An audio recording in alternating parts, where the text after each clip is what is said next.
My name is Miss Noble. I'm a 7th and 8th grade teacher at Lee Road Junior High, and I want to share with you this book, Stargirl by Jerry Spinelli.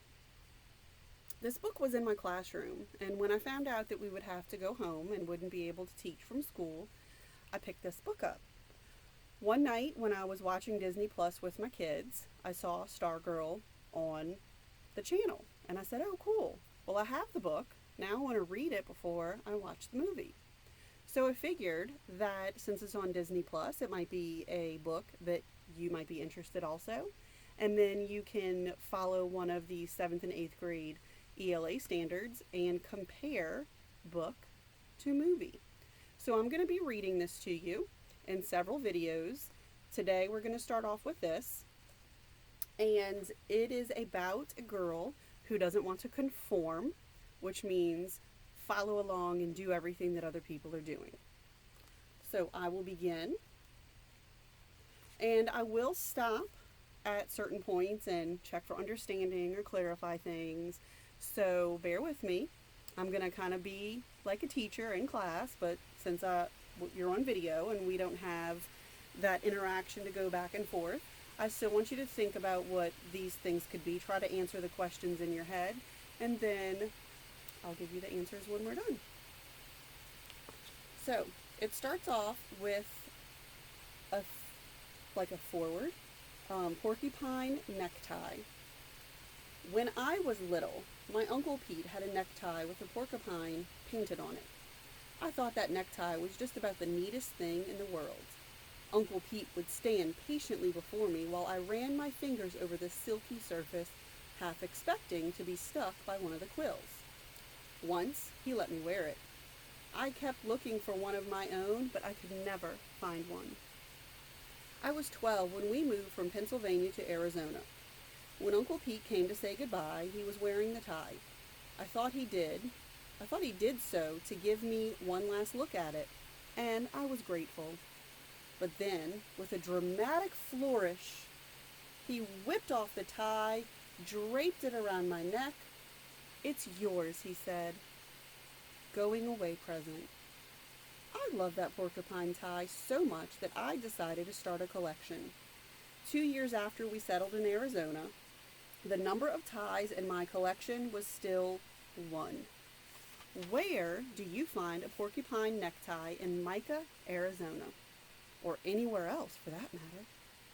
On my 14th birthday, I read about myself in the local newspaper. The section ran a regular feature about kids on their birthdays, and my mother had called in some info. The last sentence read, "As a hobby, Leo Borlock collects porcupine neckties." Several days later, coming home from school, I found a plastic bag on our front step. Inside was a gift-wrapped package tie with yellow ribbon. The tag said, "Happy birthday." I opened the package. It was a porcupine necktie. 2 porcupines were tossing darts with their quills while a third was picking its teeth. I inspected the box, the tag, the paper. Nowhere could I find the giver's name. I asked my parents, I asked my friends, I called my Uncle Pete. Everyone denied knowing anything about it. At the time, I simply considered the episode a mystery. It did not occur to me that I was being watched. We were all being watched. So far, I know the character in the book is Leo, and he likes ties, and he's 14. So maybe some of you out there are 14 and you can relate to this guy. Maybe not yet. We'll find out later. So now we're on like a chapter 1, and this is page 3. Did you see her? That was the first thing Kevin said to me on the first day of school, 11th grade.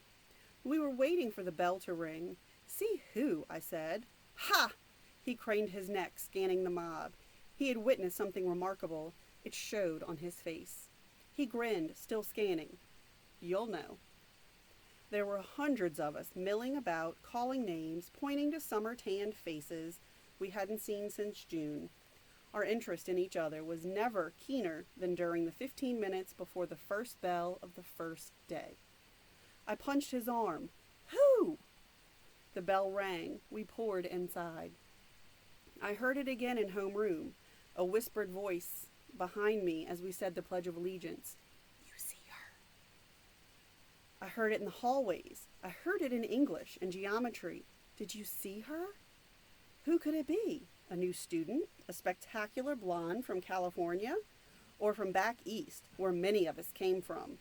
Or one of those summer makeovers, someone who leaves in June looking like a little girl and returns in September as a full-bodied woman? A 10-week miracle? And then, in earth science, I heard the name Stargirl. I turned to the senior slouching behind me. Stargirl? I said. What kind of name is that? That's it. Stargirl Caraway. She said it in homeroom. Stargirl. Yeah. And then I saw her. At lunch, she wore an off-white dress so long it covered her shoes. It had ruffles around the neck and cuffs, and looked like it could have been her grandmother's wedding gown. Her hair was the color of sand. It fell to her shoulders. Something was strapped across her back, but it wasn't a book bag. At first, I thought it was a miniature guitar. I found out later it was a ukulele. So as I'm reading this, and they're asking, did you see her? Did you see her? And they're thinking that it might be a really pretty girl or a new girl or someone that they don't know that'd be very interesting. To me, it sounds like they're discovering that this girl might be a little odd. They're talking about her clothes that she wears and a ukulele around her back, and I haven't seen anybody have a ukulele on their back. So it starts off a big mystery who this girl is, and then he finds out. She did not carry a lunch tray. She did carry a large canvas bag with a life-size sunflower painted on it. The lunchroom was dead silent as she walked by. So let's think. They're dead silent as she walks by. Is this a good thing? Or is it a bad thing? How might she feel about that?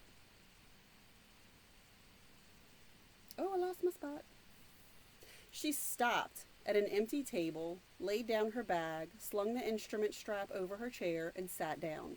She pulled a sandwich from the bag and started to eat. Half the lunchroom kept staring, half started buzzing. Kevin was grinning. What did I tell you? I nodded. She's in 10th grade, he said. I hear she's been homeschooled till now. Maybe that explains it, I said. Her back was to us, so I couldn't see her face. No one sat with her, but at the tables next to hers, kids were cramming two to a seat. She didn't seem to notice. She seemed marooned in a sea of staring, buzzing faces. If you were marooned in a sea of staring, buzzing faces, and that sentence said kids were cramming two to a seat, what might marooned be?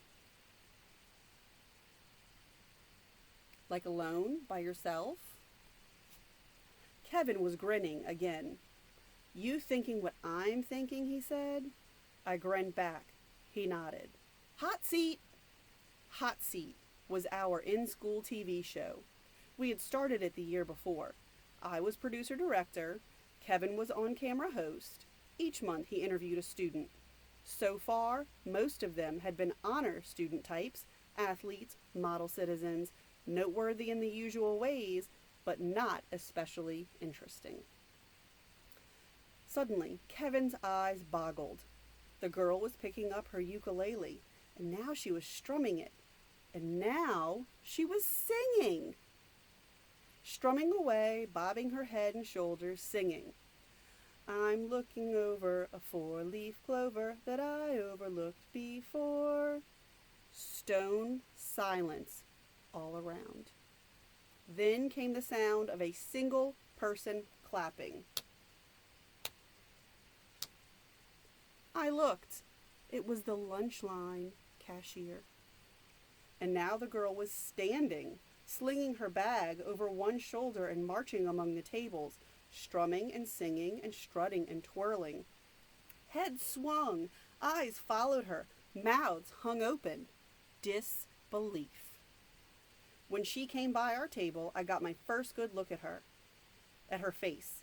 She wasn't gorgeous, wasn't ugly. A sprinkle of freckles crossed the bridge of her nose.